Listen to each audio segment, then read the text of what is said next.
স্কাউটদের রাস্তায় অবস্থান আমরা দেখতে পাচ্ছি।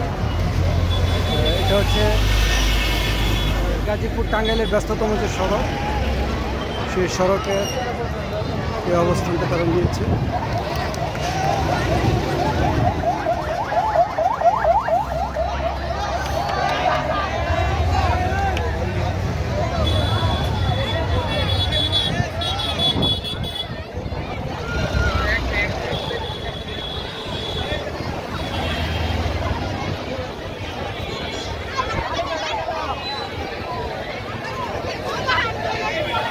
দুর্নীতিবাজ স্বৈরাচার দূষর স্বেচ্ছাচারী অধ্যক্ষ ভারপ্রাপ্ত শহীদুল ইসলামের অপসারণের দাবিতে মৌচাক স্কাউট স্কুল অ্যান্ড কলেজের শিক্ষার্থীরা আমরা দেখছি যে তারা ঢাকা টাঙ্গাইলের ব্যস্ততম যে সড়ক মৌচাকে তারা অবস্থান করছে।